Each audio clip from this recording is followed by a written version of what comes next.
Bonjour à toutes et à tous. Merci de vous joindre à nous aujourd'hui pour ce webinaire d'Ostéoporose Canada pour un aperçu des nouvelles lignes directrices pour la gestion de l'ostéoporose destinées aux prestataires de soins de santé.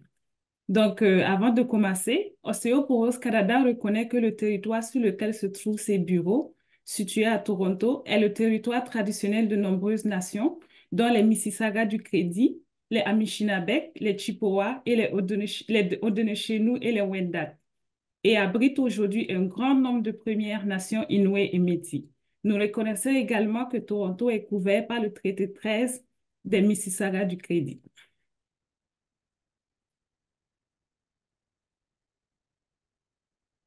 Je suis Angéline Badini, coordonnatrice de l'engagement communautaire à Ostéoporose Canada, et je serai votre modératrice pour cette présentation. Cette présentation fournira des informations générales. Il ne s'agit pas de conseils de santé individualisés. Elle est destinée aux prestataires de soins de santé. Si vous êtes dans le domaine et que vous avez des questions pendant le webinaire, nous vous invitons à utiliser l'outil de clavardage en bas de votre écran pour poser votre question et nous essayerons de répondre au maximum de questions que le temps nous permettra.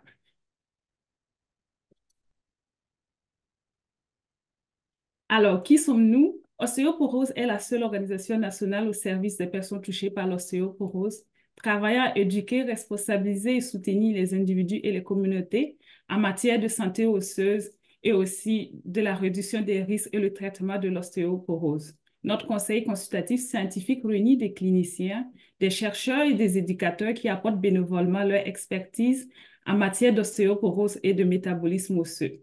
Le conseil consultatif scientifique nous conseille sur les questions scientifiques et médicales.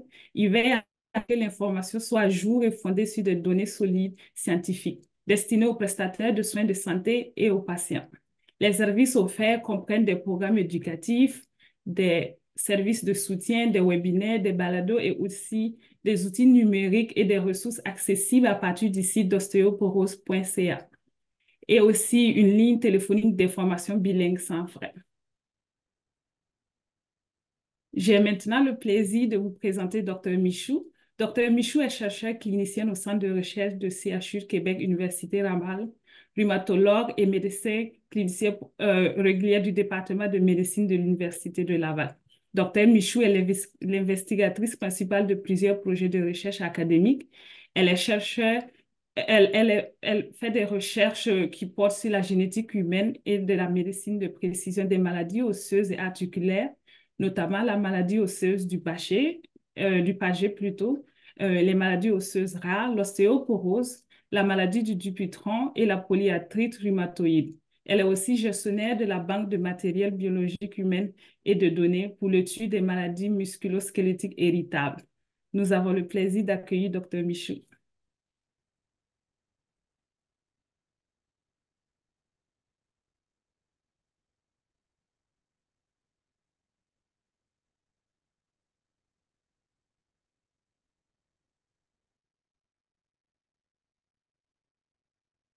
Alors, merci beaucoup, Angéline. Alors, je vais commencer la présentation. Donc, merci à tous de vous être joints à cette présentation qui va vous donner un aperçu. Ça ne sera pas exhaustif dans le temps qui nous est imparti, mais on va survoler, si je puis dire, les lignes directrices d'Osteoporose Canada, que peut-être certains d'entre vous ont déjà lues.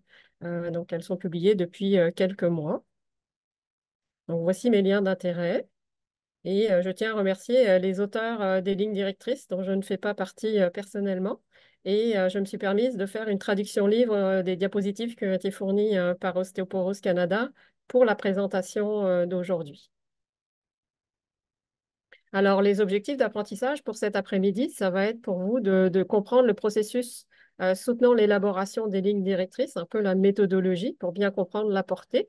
On va décrire les faits saillants, les éléments les plus importants finalement des lignes directrices. Puis ensuite, on va essayer d'identifier, en fait, au travers de la présentation, les différences par rapport aux lignes directrices précédentes de 2010. Je vous invite à repérer les petites flèches bleues qui vont monter ou descendre au travers des diapositives pour essayer de voir finalement qu'est-ce qui a changé. Alors, un rappel général pour vous, l'ostéoporose, C'est vraiment une désordre de la solidité des os au sens large, je dirais, de façon sommaire. Et cette ostéoporose, elle va être causée par différents facteurs mécaniques, biologiques, génétiques. Et ça va altérer la qualité de l'os, la densité de l'os, puis la forme de l'os, qu'on appelle la géométrie de l'os. Tout ça, ça détermine la solidité et la résistance finalement de l'os vis-à-vis des fractures. Alors en clinique, on étudie uniquement la densité osseuse. Donc, vous voyez qu'on a un reflet très imparfait de la solidité des os quand on s'intéresse seulement à la densité osseuse comme on le fait en ce moment. Alors, l'impact clinique le plus important de l'ostéoporose, comme vous savez, la finalité, ça va être la survenue de fractures de fragilisation. Classiquement, l'ostéoporose est vue comme une maladie un peu de la femme âgée. Et il ne faut surtout pas oublier les hommes dans les fractures ostéoporotiques, hein, une fracture sur trois chez les hommes, beaucoup de mortalité et de morbidité chez les hommes et un taux de récurrence de fractures aussi assez élevé. Donc, il ne faut pas sous-estimer la population masculine dans la prise en charge de l'ostéoporose. Puis vous avez ici des représentations là, qui viennent de la statistique Canada sur les hommes et les femmes, les pourcentages, là, les survenus de fractures en fonction des différentes catégories d'âge. Donc, plus on avance en âge, plus on a des fractures. Vous voyez que chez les hommes, par rapport aux femmes, ça va peut-être commencer à augmenter plus tardivement, mais les taux de fractures sont quand même aussi très, très importants. Alors, la performance que nous avons comme professionnels de la santé à prendre en charge l'ostéoporose est assez bien illustrée sur cette diapositive qui vous montre donc en rouge chez les femmes puis en bleu chez les hommes qu'est-ce qui arrive après, dans l'année suivant une fracture ostéoporotique. Bien, vous voyez qu'il y a un certain pourcentage de personnes qui vont se faire prescrire un médicament anti-ostéoporotique, ce qui est tout à fait pertinent. Il va y avoir des personnes qui vont avoir un diagnostic d'ostéoporose ou une mesure de densité osseuse. Et vous voyez qu'on est très loin du 100% pour le traitement, que ce soit chez les hommes qui sont les plus bas ou chez les femmes. Vous voyez, les hommes, c'est un 50% quasiment de prise en charge en moins que par rapport aux femmes. Puis même les femmes, dans le maximum, c'est 25%. Donc, on a place à amélioration de façon collective pour augmenter et améliorer la prise en charge de l'ostéoporose. Alors, cet article, vous avez sans doute tous en main, qui est paru dans le journal canadien sur l'actualisation 2023 des lignes directrices et pour la prévention des fractures. Donc, vous avez ici le nom des personnes qui ont participé. Cet article est accessible euh, de façon libre sur le site d'Ostéoporose Canada, mais aussi directement sur la revue. Je vous invite aussi à aller regarder l'annexe 1 qui va présenter des détails supplémentaires sur la nutrition, les exemples d'aliments. Et l'annexe 2 qui présente la méthodologie. Là, on a toutes les informations sur les différentes recommandations, le niveau de recommandation, etc. On a tous les détails. C'est extrêmement riche et informatif. Alors, quelles sont les portées des lignes directrices? Bien, les lignes directrices visent avant tout les personnes qui pratiquent en soins de santé primaire au Canada. Et les usagers et bénéficiaires de ces lignes directrices vont être les femmes ménopausées vivant dans la communauté et les hommes à partir au-delà de 50 ans. L'objectif principal, c'est de prévenir des fractures de fragilisation à l'âge adulte. Et dans la prise en charge qu'on va détailler aujourd'hui, on va parler de l'ostéoporose primaire. On ne va pas se rendre à l'ostéoporose secondaire, secondaire à la maladie osseuse rénale, au cancer, à la prise de cortisone ou d'autres cas particuliers comme l'ostéoporose survenant avant la ménopause. Donc, on reste dans une catégorie qui est probablement la plus commune qu'on rencontre dans notre pratique. Alors, concernant l'élaboration des lignes directrices, c'est important de bien connaître quand même la méthodologie pour, si on veut comparer des lignes directrices selon différents pays ou différents organismes, il faut se baser sur la méthodologie. Donc, pour ces lignes directrices-là, Osteoporose Canada a choisi la méthode statistique qui est très éprouvée puis utilisée dans la plupart des lignes directrices de nos jours, ça s'appelle le système GRADE, donc qui consiste à faire des revues systématiques de la littérature et à scorer finalement, à donner une pondération du niveau d'évidence des différentes recommandations. C'est la meilleure façon de travailler dans des lignes directrices à l'heure actuelle. Donc, Dans ces lignes directrices-ci, il y a eu beaucoup d'implications de patients partenaires et aussi de médecins de famille. Donc, c'est très heureux parce que ce sont les destinataires des lignes directrices. Et donc, il y a une définition là, des domaines prioritaires avec des enquêtes auprès d'un nombre important de patients.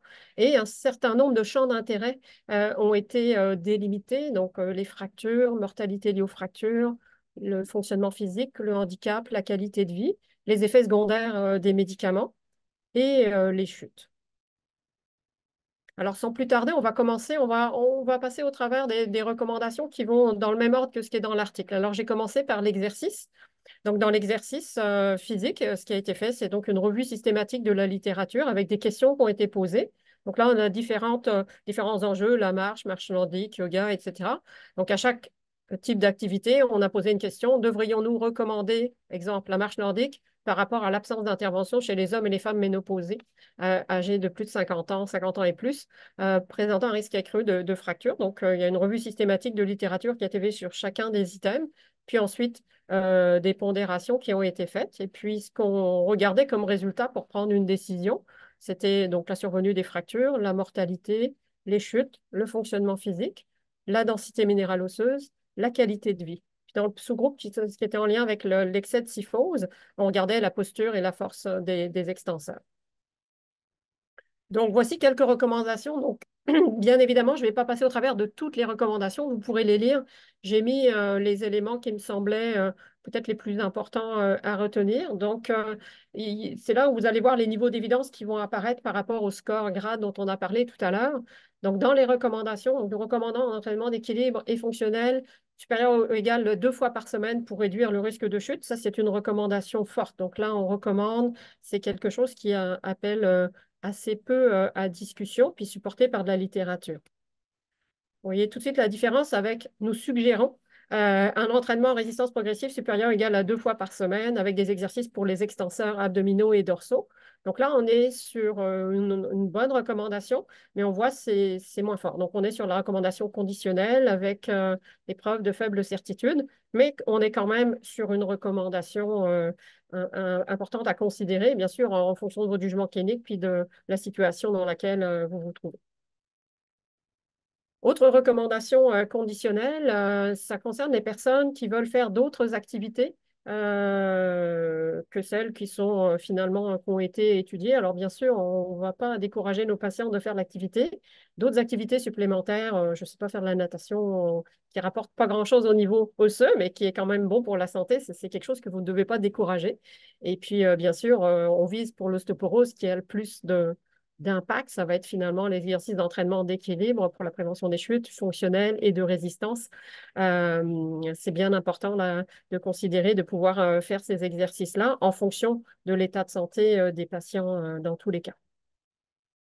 Alors, à côté des recommandations, on a les énoncés de bonnes pratiques cliniques qui sont habituellement des choses, je ne dirais pas des évidences, mais qui n'ont pas forcément besoin d'être supportées par des recommandations. C'est des choses qui sont la bonne pratique, ce qu'on devrait faire. Donc, il va être nécessaire de modifier les activités en rotation, en flexion du rachis en cas de risque de fracture élevé, hein. Vous savez que, par exemple, quelqu'un qui vient de faire des fractures vertébrales, il faut ajuster le niveau d'exercice. Donc, ça, c'est bien important qu'on ne va pas avoir la même recommandation, le même niveau, la même intensité d'exercice physique pour tout le monde. Il y a une personnalisation à faire dans l'utilisation de ces recommandations-là. C'est très, très important. Autre recommandation, c'est essayer de faire en sorte de diriger les patients avec de l'ostéoporose, avec des antécédents de fractures, vers des professionnels qui ont une formation en lien avec la prise en charge là, des fractures. Donc, Ostéoporose Canada délivre une formation, mais il y a d'autres formations qui existent. Donc, c'est possible d'être rencontré par un professionnel qui a cette formation-là, qui est sensibilisé au risque de fracture pour ajuster, personnaliser le niveau d'exercice en fonction de la condition de la personne. Si c'est impossible dans votre environnement professionnel de trouver les ressources, Ostéoporose Canada peut aussi vous informer. Ça, c'est très, très important. Alors, ça termine mon petit volet d'exercice physique. On va maintenant parler de l'assiette. On vient de terminer de manger. Alors, on est encore dans l'assiette. Donc là, on va parler du guide alimentaire canadien. La petite photo, là, vous connaissez tous l'assiette type recommandée par le guide alimentaire canadien.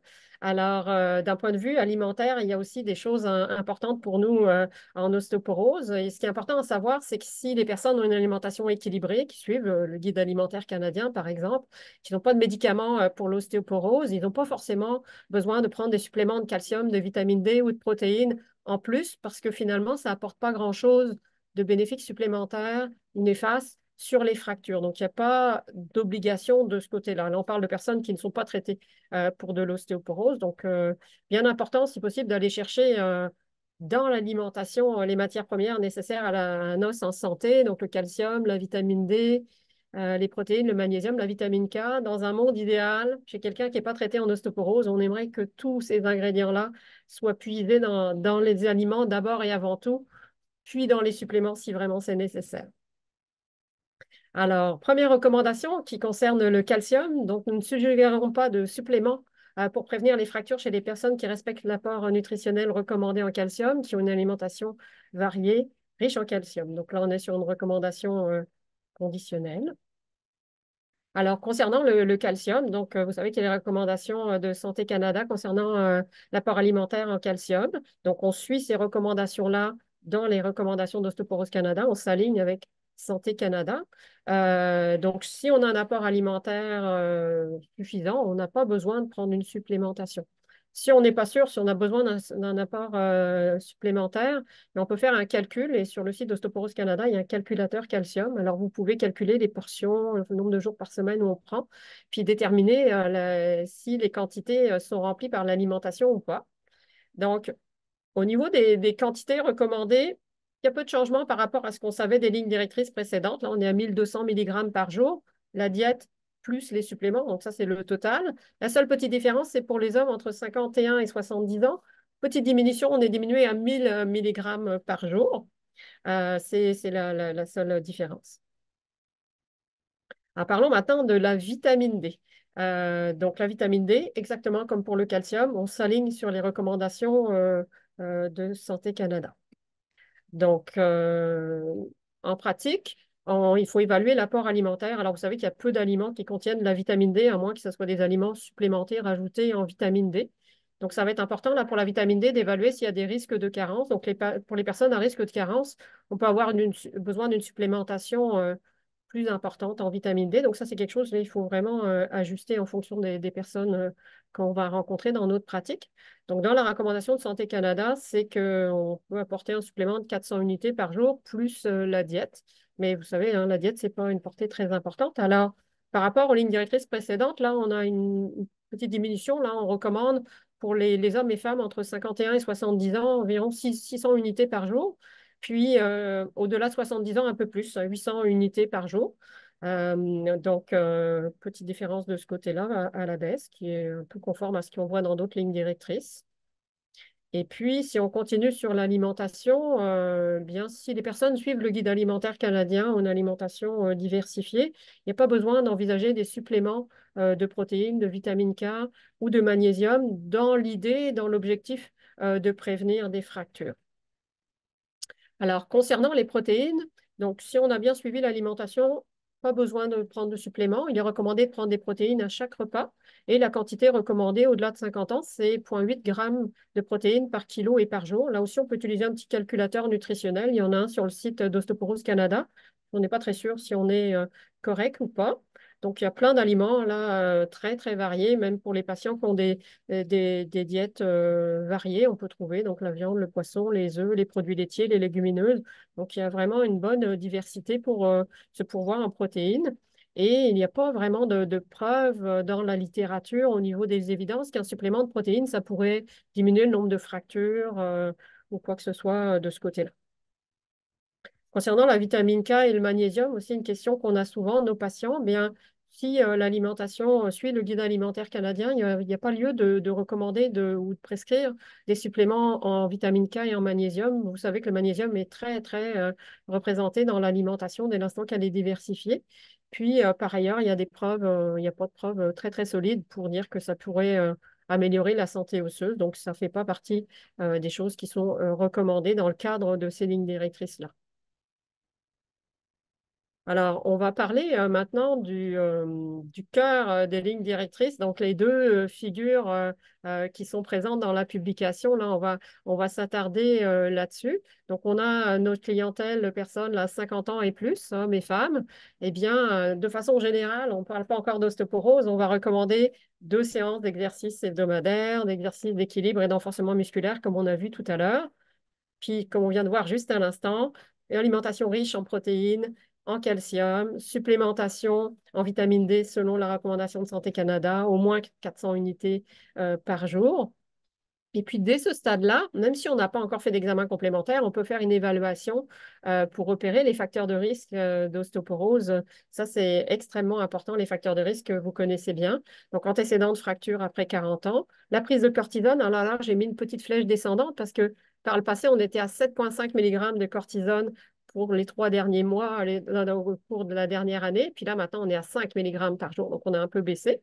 Nombre de chutes, donc plus supérieur ou égal à 2 au cours de la dernière année. Fracture de hanche chez un parent, un faible indice de masse corporelle, une ostéoporose secondaire, un tabagisme actif, plus de 3 verres d'alcool par jour, et puis les signes suggestifs de fracture vertébrale, donc une perte de grandeur, une modification de la distance côte-pelvis ou une augmentation de la distance occiput-mur. Ça va être des éléments d'orientation qui sont importants à rechercher à l'examen clinique. Puis, on retrouve 3 catégories qu'on connaissait déjà. Donc, la catégorie sur le côté gauche, on a un âge en bas de 70 ans, pas de facteur de risque. Donc, a priori, on retourne simplement en recommandation, puis on ne va pas poser d'action particulière. L'autre catégorie à l'extrême, le côté rouge, le côté à droite, antécédente fracture de la hanche ou du rachis ou supérieur ou égal à 2 fractures. Ben là, on va avoir des interventions à poser. Puis dans le milieu, une catégorie intermédiaire. Donc, on est entre 50 et 64 ans avec des antécédents de fracture ou plus que 2 facteurs de risque. On est entre 65 et 69 ans avec un facteur de risque et plus âgé, au-delà de 70 ans, même sans facteur de risque. Donc là, on va faire une mesure de la densité minérale osseuse et calculer le risque de fracture sur 10 ans en recommandant de préférence l'outil Frax versus le CAROC qu'on a utilisé par le passé. Donc là, ce qu'on voit, c'est que pour la première densité osseuse a reculé dans le temps. On était à 65 ans pour les hommes et les femmes dans les recommandations précédentes. Là, maintenant, on est rendu à 70 ans. On a retardé un petit peu. Donc, si on regarde un peu les recommandations en rapport à cette partie-là du schéma qu'on vient de regarder, on a un énoncé de bonnes pratiques cliniques qui concerne les facteurs de risque cliniques, donc l'âge, fracture de fragilité, les corticoïdes, etc., permettent d'améliorer la prédiction de fracture. Et vous savez que dans le petit questionnaire du FRAX, ces questions-là, on doit les cocher pour évaluer notre risque. D'ailleurs, le FRAX, le voici. Donc, dans ces nouvelles recommandations, on vous encourage vivement à aller de préférence vers le FRAX. L'alternative, c'est d'utiliser le CAROC. On est sur une recommandation conditionnelle. Donc, vous savez que le FRAX, on a accès en ligne. On choisit notre pays, donc le Canada, puis on remplit les différentes questions. C'est très, très rapide à faire. On indique nos facteurs de risque, oui, non. On calcule, même si on n'a pas de mesure de densité osseuse, on peut déjà calculer un risque et on peut préciser en ajoutant le score T, par exemple, quand on l'a, pour bien préciser les choses. Personnellement, j'utilise souvent le Frax dans mes consultations, puis je m'en sers, je montre volontiers finalement le résultat aux patients là, comme outil pédagogique là, pour montrer les résultats, les scores, etc. C'est très, très utile. Alors, dans les recommandations, on a une recommandation conditionnelle qui va suggérer donc la mesure de la densité osseuse chez les femmes ménopausées et les hommes âgés entre 50 et 64 ans s'il y a des antécédents de fracture ou plus que 2 facteurs de risque. Puis, au-delà de 65 ans, s'il y a un facteur de risque et au-delà de 70 ans, même s'il n'y a pas de facteur de risque.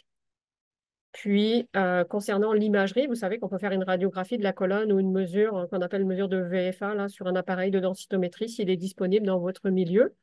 Et puis, donc là, on va suggérer de faire cet examen-là un peu quand on est dans la zone intermédiaire, donc âge supérieur à 65 ans avec un score T qui est bas.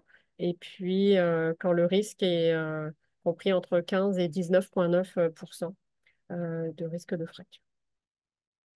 Donc là, on est dans le même schéma que tout à l'heure, mais dans la partie basse, on s'était arrêté en haut à la mesure de la densité osseuse. Donc là, on va définir 3 catégories où il y a des petits changements par rapport à ce qu'on connaissait. Donc, la catégorie bleue, là, le faible risque, un risque de fracture sur 10 ans, moins de 15%. Vous vous rappelez, avant, c'était 10%.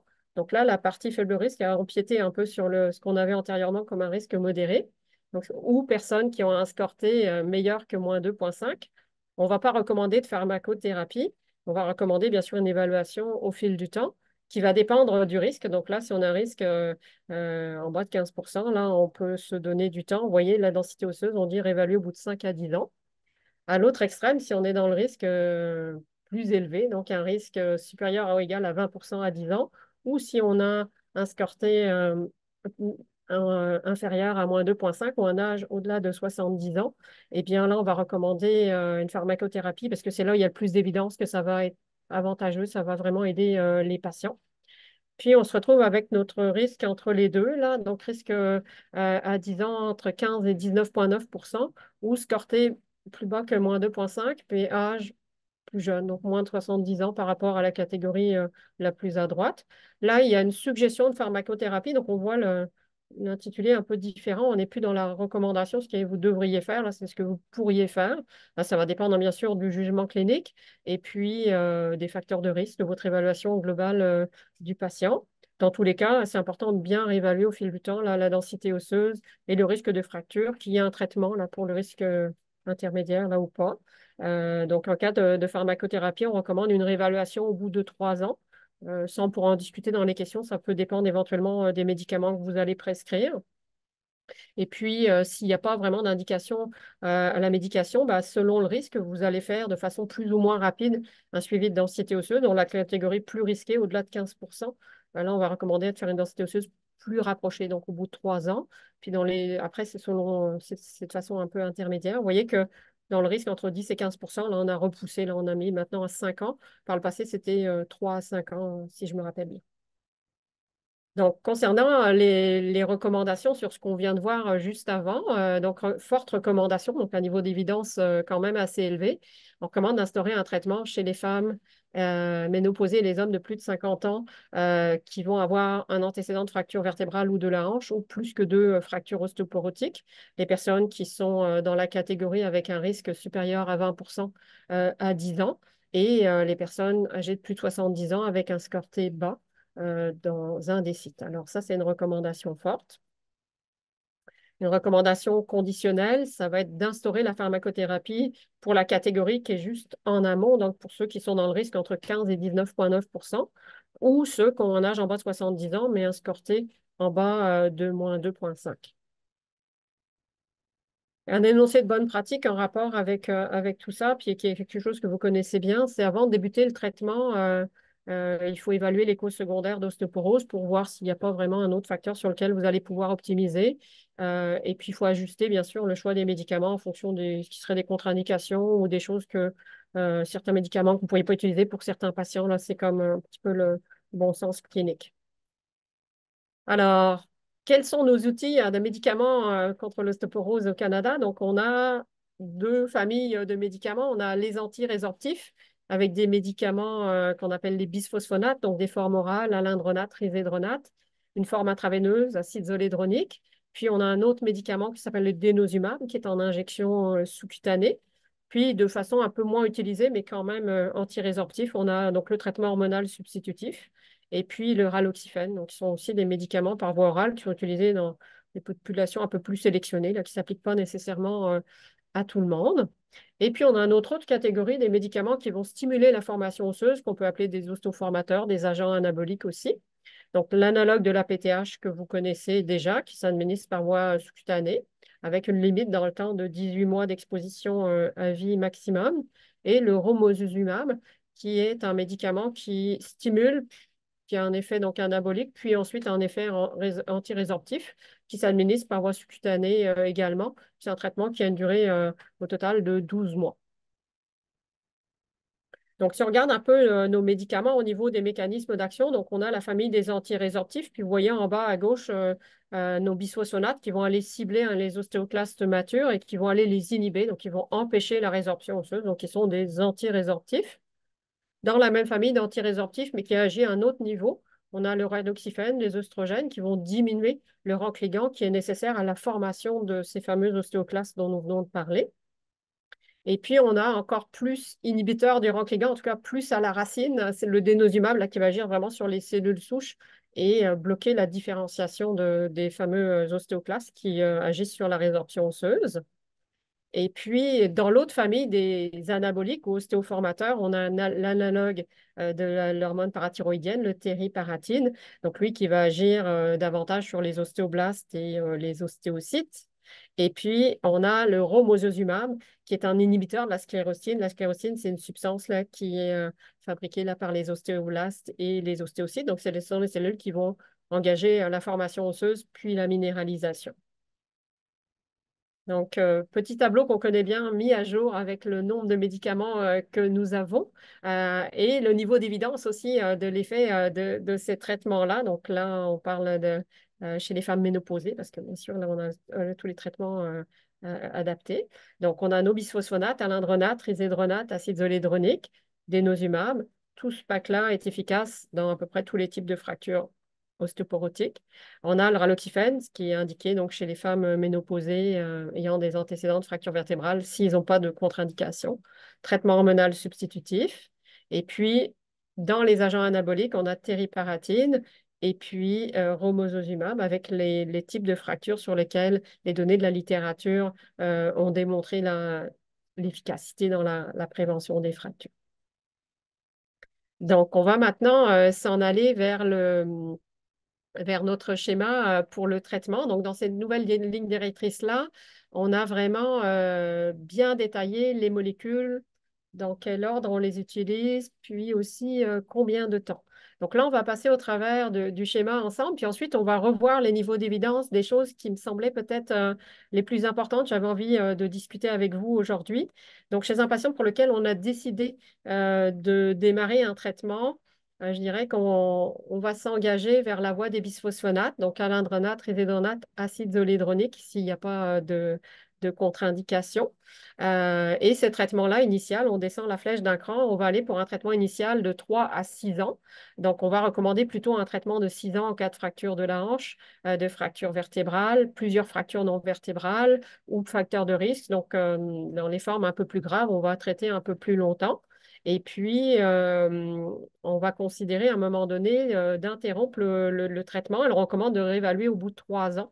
Je pense que c'est effectivement très pertinent. Puis, il s'agit de voir en fonction de la sévérité de l'ostéoporose si on va s'arrêter au bout de 3 ans puis faire un suivi ou si on va s'arrêter au bout de 6 ans. On ne recommande pas de donner des bisphosphonates de façon indéterminée. Vous vous rappelez, avec les fractures atypiques, là, 6-7 ans de bisphosphonate en continu, c'est quand même probablement un maximum avec les données qu'on a. Il faut savoir qu'il peut y avoir une réévaluation plus précoce s'il y a survenu d'une fracture, une baisse de densité osseuse, des nouveaux facteurs de risque. Donc là, le jugement clinique est important. Donc ça, c'est notre colonne de gauche. Puis maintenant, si on s'en va vers la droite, il y a plusieurs voies d'échappement que vous pouvez voir. Donc dès le début, avant même de faire la première intention de bisphosphonate, il y a des patients qui, si le système de santé le permet ou si les indications sont bien réunies, on pourrait offrir en première intention un agent anabolique qui serait tériparatide ou romosozumab. Ça serait pour les cas vraiment très, très sévères, avec un risque très élevé de fracture, un risque imminent de fracture. On entend par là les gens qui ont fait des fractures vertébrales sévères ou plusieurs fractures avec un score T qui est bas. Et il pourrait y avoir un intérêt pour ces patients-là à commencer par un agent anabolique, puis ensuite faire un relais par un traitement antirésorptif. Il ne faut jamais arrêter l'anabolique et sans faire de relais parce que sinon on va perdre les bénéfices osseux. Ça, c'est bien important à savoir. Donc, on est dans une séquence de traitement avec un premier traitement anabolique, puis un antirésorptif en entretien. Pour ce qui est du denosumab, la place dans ces lignes directrices-là du denosumab, ça va être lorsqu'il y aura une contre-indication, une intolérance ou des obstacles importants au bisphosphonate et qu'on a une volonté d'un traitement à long terme sans interruption. Donc, ça peut être une option extrêmement intéressante. On va revenir tout à l'heure sur l'arrêt du denosumab qui peut parfois être un enjeu pour éviter les rebonds, hein. Vous savez que le denosumab s'administre aux 6 mois, puis qu'on a un petit délai de 4 semaines de retard pour l'injection sans avoir de risque de rebond. Au-delà, finalement, quand ça fait déjà 7 mois qu'on a eu l'injection et qu'on est à risque, on peut avoir des cascades de fractures vertébrales sous forme d'un effet rebond. Donc, il faut faire extrêmement attention. Puis, si pour une raison ou pour une autre, vous devez arrêter le denosumab, mais il faut regarder comment vous allez faire un relais pour éviter ce rebond-là, puis éviter de perdre finalement tous les gains que vous avez acquis sous ce traitement-là. Puis, bien sûr, en cours de route, dans le suivi, il y a d'autres moments où on va pouvoir considérer d'aller vers d'autres traitements, éventuellement des anaboliques. Si on a des résultats inadéquats, un risque de fracture qui demeure quand même préoccupant. Puis là, on va pouvoir éventuellement discuter des dossiers plus complexes avec les personnes qui sont référentes dans votre milieu. Là, pas hésiter à discuter des dossiers. On sait comment les lignes directrices, quand on les regarde, ça paraît simple, mais après, chaque patient est individuellement un cas unique, donc pas hésiter à discuter à plusieurs, faire une communauté de pratique sur votre vision de qui devrait être traité ou pas, combien de temps. Très, très important en ostéoporose d'avoir cette attitude-là. Alors, si on revoit l'organigramme qu'on vient de regarder, mais avec le niveau des recommandations, alors une forte recommandation pour les personnes qui ont une indication de traitement de recommander les bisphosphonates, donc alendronate, risedronate ou acide zolédronique comme traitement de première intention. Alors, ça va dépendre des provinces où vous êtes, puis des critères de remboursement là, pour éventuellement l'acide zolédronique. Donc, bien regarder tout ça. Autre recommandation qui est conditionnelle, c'est sur la durée. Donc, traitement initial d'une durée de 3 à 6 ans. Ça va dépendre de beaucoup d'éléments cliniques, comme j'ai mentionné tout à l'heure. Pour les patients qui ont besoin d'un traitement et qui seraient vraiment à risque très élevé, risque imminent de fracture, on parle des gens vraiment qui ont des fractures vertébrales graves ou des facteurs de risque qui laissent présager que ça va être un cas plus grave. Donc là, on pourrait avoir un accès éventuellement de première intention au traitement ostéoformateur, tériparatide, oromosusumab. Donc éventuellement discuter avec quelqu'un qui est peut-être plus familier avec ces médicaments-là dans votre milieu de pratique. Recommandation conditionnelle aussi, mais très importante, puis je pense qu'il fait quand même pas mal unanimement l'avis, c'est quand vous terminez le traitement ostéoformateur, il faut penser à faire un relais par un antirésorptif pour ne pas perdre les gains de densité osseuse. Ça, c'est bien important d'y penser. Et puis, autre recommandation, on est à nouveau sur une recommandation conditionnelle. Là, j'ai regroupé sur la même diapo là, le côté hormonal. Donc, c'est quelque chose qui est très peu utilisé de nos jours, mais chez une personne qui aurait des symptômes importants de la ménopause, bien, un traitement hormonal substitutif pourrait être une option alternative au bisphosphonate. Et puis, concernant le raloxifène, qui est lui aussi très peu utilisé, eh bien, donc les recommandations sont que chez une femme ménopausée, qui aurait une contre-indication, une intolérance ou qui ne voudrait pas considérer d'autres options de traitement, ben, le raloxifène serait meilleur dans ces cas-là que l'absence complète de traitement. Donc, pour ce qui concerne le denosumab, c'est une option à considérer chez les personnes qui ont une contre-indication, une intolérance ou des barrières au bisphosphonate, comme le traitement très prolongé dont on a parlé tout à l'heure. Il s'agit d'une recommandation conditionnelle. Alors, concernant le denosumab, comme je l'ai dit tout à l'heure, il faut bien se rappeler qu'il ne faut pas oublier de faire l'injection au bout de 6 mois. On a un petit 4 semaines pour se retourner. Si on souhaite arrêter le traitement, eh bien là, voici les recommandations. Si le traitement de denosumab a été instauré depuis peu de temps, donc 2 ans, 4 doses, la première situation, eh bien, on peut faire une transition vers un bisphosphonate 6 mois après la dernière dose. Finalement, à la date, on aurait fait l'injection suivante, puis continuer ce bisphosphonate pendant 1 an et puis réévaluer, puis voir si on a encore besoin de faire un autre traitement de transition ou est-ce qu'on veut arrêter si le souhait est d'arrêter complètement le traitement puis que l'état de santé du patient le permet. Puis, si on a un patient qui est sous denosumab depuis plus longtemps, donc au-delà de 5 doses, puis des fois beaucoup plus, bien là, il s'agira de voir comment est-ce qu'on peut faire une transition pour ne pas avoir de risque de rebond. Ça va dépendre un petit peu de la raison de l'arrêt, puis des facteurs de risque et de la situation fracturaire là, de votre patient. Donc, ce qui est important en ostéoporose, comme vous le savez, ça va être le suivi. Donc, les énoncés de bonne pratique, donc évaluation clinique régulière, les nouvelles fractures, les nouveaux facteurs de risque, les facteurs de risque actifs, la présence de chute, l'observance du traitement. Vous savez que ça, c'est un gros dossier en ostéoporose, la tolérance, les effets indésirables, bien important d'adresser tous ces points-là en consultation pour donner le maximum de chance aux patients de prendre une décision éclairée vis-à-vis de leur traitement. Puis, autre point important qui fait un peu la bête noire, le traitement d'ostéoporose, ça va être les effets secondaires.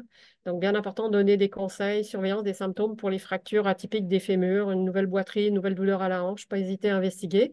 Puis, pour l'ostéonécrose de la mâchoire, là, poser des questions, la situation dentaire, puis aviser les patients que s'il y a ces symptômes-là, ils doivent vous recontacter pour évaluer le patient. Alors, ça s'applique surtout aux personnes qui prennent les bisphosphonates ou les denosumab, mais de façon générale, mentionnez aux patients qu'il y a des symptômes de cet ordre-là.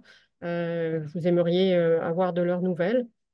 Bien important d'adresser ces points-là en consultation, puis d'expliquer la situation, anticiper peut-être les surprises des patients pour être dans une bonne relation là, vis-à-vis des risques et bénéfices des traitements de l'ostéoporose.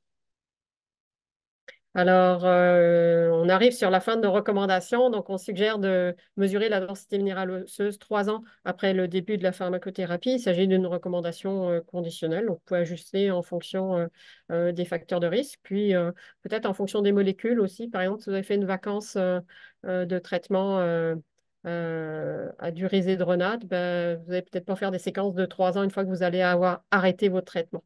Après le début de la pharmacothérapie, je pense que 3 ans est raisonnable. C'est les lignes directrices qui le mentionnent. Puis je pense qu'on fait à peu près tout ça dans notre pratique.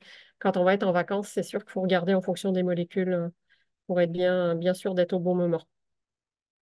Alors, vous lisez sans doute la littérature, puis dans le même journal, quelques mois avant, sont sorties d'autres lignes directrices sur les dépistages et la prévention primaire des fractures de fragilisation. Donc, on est sur une thématique similaire. Mais là, c'est ce que je vous disais au début de la présentation, c'est important de regarder la méthodologie.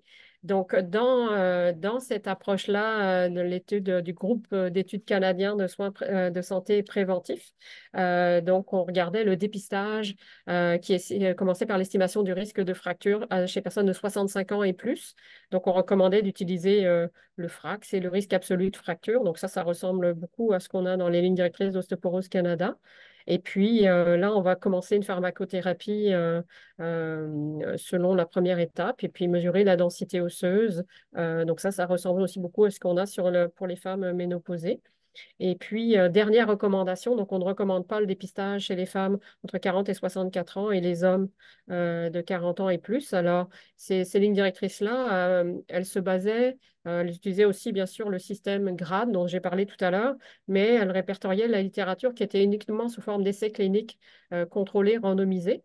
Donc, la plus grosse proportion de ces essais-là se retrouve chez les femmes ménopausées dans le cadre de l'ostéoporose.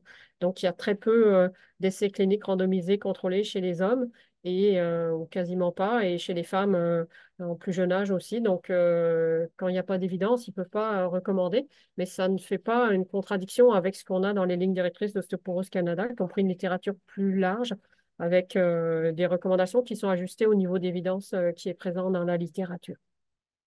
Alors, voilà quelques messages à retenir de cet aperçu des lignes directrices. Donc, retenir les messages sur l'activité physique, les recommandations d'activité physique qui se sont rajoutées, les recommandations sur l'alimentation. Donc, il s'agit des 2 points sur lesquels vos patients peuvent agir, ce qui est souvent très gratifiant. Se rappeler de ce premier schéma qu'on a regardé ensemble sur l'évaluation du risque de fracture et comment décider d'instaurer un traitement ou simplement de faire le suivi. On a discuté ensemble aussi de l'intervention, les médicaments, la place des médicaments, la durée des traitements, éventuellement la séquence quand on va permuter les traitements. Puis bien important, le suivi sous traitement qui est tout à fait essentiel dans ce domaine-là. Puis je vais terminer par vous donner quelques suggestions. En fait, en vous baladant là, sur le site d'Osteoporose Canada, il y a plusieurs outils qui peuvent vous intéresser. Donc, la publication, des informations sur le calculateur calcium. Il y a aussi la possibilité de calculer les apports alimentaires en protéines. Il y a des outils pour faire la prise de décision partagée, puis d'autres outils à venir pour vous aider à travailler dans les lignes directrices qui seront disponibles sur le site d'Osteoporose Canada en anglais, puis aussi un certain nombre de documents en français. Alors, je vous remercie pour votre attention, puis ça va me faire plaisir de répondre à vos questions.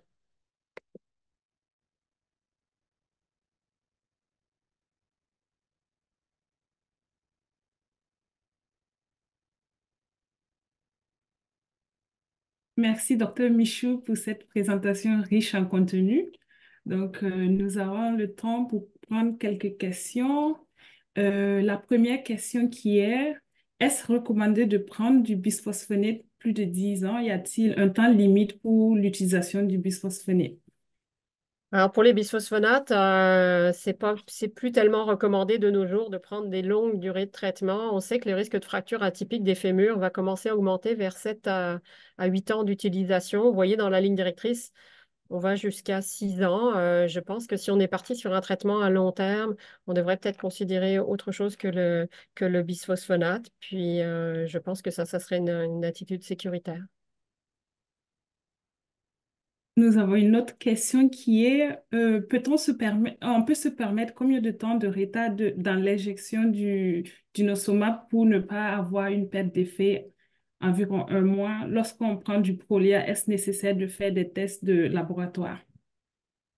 Alors, pour la perte d'effet du traitement, alors pour l'effet rebond de fracture, il survient très rapidement si on s'écarte euh, du délai. Donc, normalement, on a un délai, c'est aux 6 mois l'injection. Donc, si on décale de 4 semaines par rapport à cette date de 6 mois, on est déjà dans le risque de faire des rebonds.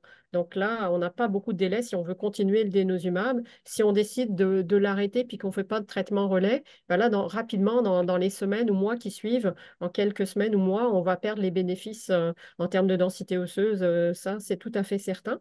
Au niveau des examens de laboratoire, hein, vous savez que l'administration du dénosumab peut s'accompagner de problèmes d'hypocalcémie. Alors, si on regarde dans la monographie de produit, il n'y a pas vraiment de recommandations. Moi, j'aime bien surveiller régulièrement la fonction rénale, le calcium, phosphore, puis c'est ma pratique. Il n'y a pas rien d'écrit, mais je pense que c'est bien de vérifier régulièrement puisque ça peut avoir des incidences et accompagner la survenue d'effets secondaires. Une autre question qui est, lorsqu'on commence un traitement par Forteo, est-il obligatoire de poursuivre par des bisphosphonates? Y a-t-il un effet rebond à la fin du Forteo comme pour le Prolia? Donc, est-ce que vous pouvez juste répéter la question? Là, Oui. c'est les Donc, bisphosphonates après le Forteo, c'est ça? c'est ça. Donc, lorsqu'on commence un traitement par Forteo, est-il obligatoire de poursuivre par des bisphosphonates? Y a-t-il un effet rebond à la fin du Forteo comme pour le Prolia? Ouais. Alors, ben, en fait, effectivement, après le traitement de tériparatide, on peut faire un relais par des bisphosphonates pour préserver le gain de masse osseuse qu'on va avoir obtenu sous agent ostéoformateur. Mais il n'y a pas d'effet rebond à l'arrêt du tériparatide. C'est simplement pour ne pas perdre le gain osseux. Donc, c'est important, là, quand le traitement termine, là, de pouvoir commencer dans les semaines qui suivent un agent antirésorptif pour garder les gains osseux. Mais il n'y a pas d'effet rebond, là. C'est simplement pour le bénéfice du traitement. D'accord. Une autre question. Un patient qui prend du létrozole, est-ce qu'elle doit prendre une médication préventive de l'ostéoporose? Moi, ça va dépendre des facteurs de risque. Il faut regarder un petit peu l'ensemble des patients puis déterminer. Donc là, on est plus dans les causes d'ostéoporose secondaire là, liées aux médicaments. Donc, il faut regarder les facteurs de risque. On sort un peu de la ligne directrice qui est pour la population d'ostéoporose primaire. Là. Donc, bien évaluer les facteurs de risque, faire toute l'évaluation d'ostéoporose. Est-ce qu'il y a d'autres médications? Il y a d'autres causes d'ostéoporose secondaire. Puis, en fonction de cette évaluation-là, décider si ce facteur supplémentaire détermine un traitement ou pas. D'accord.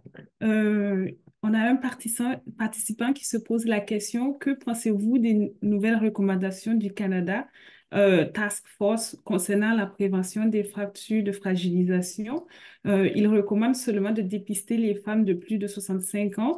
Et il recommande de débuter par le calculateur de score, le FRASC, et après une discussion partagée sur la pharmacothérapie préventive est envisagée. Il suggère de faire une densité minérale osseuse.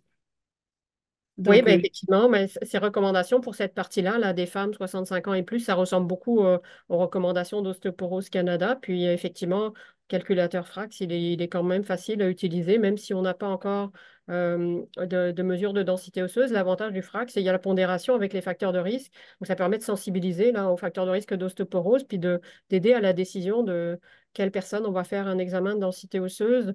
C'est pour cette clientèle-là, c'est sûr que cette recommandation-là, elle est très proche de celle de l'Ostéoporose Canada parce que la littérature évaluée avec le même système, comme vous avez compris, elle est similaire. Là où c'est plus difficile avec cette task force-là, c'est dans les zones où il n'y a pas de données, il n'y a pas d'évidence là, d'essais randomisés pour la clientèle qui est donc plus jeune que 65 ans pour les femmes ou chez les hommes. Alors là, il faut aller sur des niveaux d'évidence qui sont un petit peu différents, puis qui ne sont pas représentés dans cette ligne directrice-là.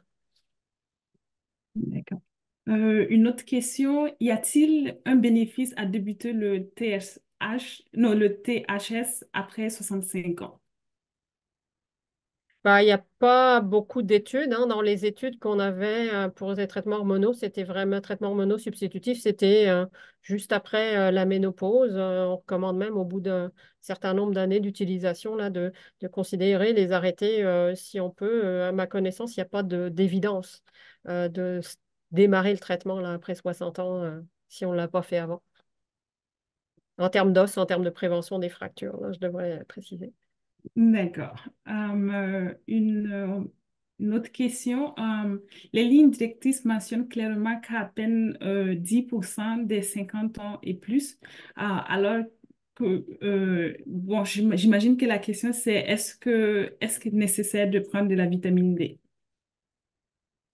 Dans la population générale, il n'y a pas forcément de recommandations particulières. Si on a une diète équilibrée, etc., là, si on suit les recommandations de Santé Canada, on n'a pas forcément besoin d'en prendre de façon systématique, là, ou en tout cas des petites quantités, là, beaucoup moins que ce qu'on recommandait par le passé. D'accord. Je pense que c'était notre dernière question dans le chat. J'ai une autre question. Il y a un participant qui demande pourquoi le dinosomap n'est pas recommandé en première intention en prévention primaire. Ah ben ça tient en compte des données de la littérature qui ont été analysées, et puis de la facilité d'utilisation finalement du dénosumab, le risque de rebond, le fait que, c'est ça, pour l'arrêter, c'est plus difficile. Donc, mais il a quand même une place qui est très intéressante, puis effectivement, qui ressemble beaucoup à la place qu'on utilise, dépendant des provinces où on pratique, là, aussi des possibilités de remboursement là, en cas de contre-indication ou d'intolérance à bisphosphonate, ou lorsqu'on veut partir vers un traitement à long terme. Là, ce qu'on a voulu différencier, c'est vraiment la famille de médicaments, la durée de traitement, la facilité d'utilisation. Donc, c'est à l'issue de cet ensemble de critères-là là, que l'algorithme a été proposé tel qu'il est, là. Alors, c'est sûr qu'en deux parties, on a l'impression qu'il est loin, mais finalement, non, parce que dans la pratique, c'est ça, contre-indication, intolérance, c'est quand même assez proche. Merci beaucoup, Dr. Michou. Il y a beaucoup de commentaires qui disent que c'était très clair comme présentation. C'était dense, hein. Il y a beaucoup de choses à regarder. En tout cas, j'espère que ça va vous avoir donné le goût d'aller lire et réfléchir à ces lignes directrices-là. Exactement. Euh, pour consulter la version complète des lignes directrices publiées dans le journal de l'Association médicale canadienne et pour en savoir plus et accéder aux outils des prestataires de soins de santé, nous vous invitons à visiter osteoporoscanada.ca/LDPC pour avoir la version complète des lignes directrices. Euh, vous pouvez aussi rester informé en vous abonnant à notre infolette nationale ostéoporoscanada.ca tout en haut à droite du site. Vous pouvez aussi nous suivre sur Facebook et Instagram pour avoir plus d'informations sur les activités à venir. Et merci à tout le monde pour votre participation et nous vous souhaitons une bonne fin de journée. Et encore merci à Dr. Michou pour cette belle présentation.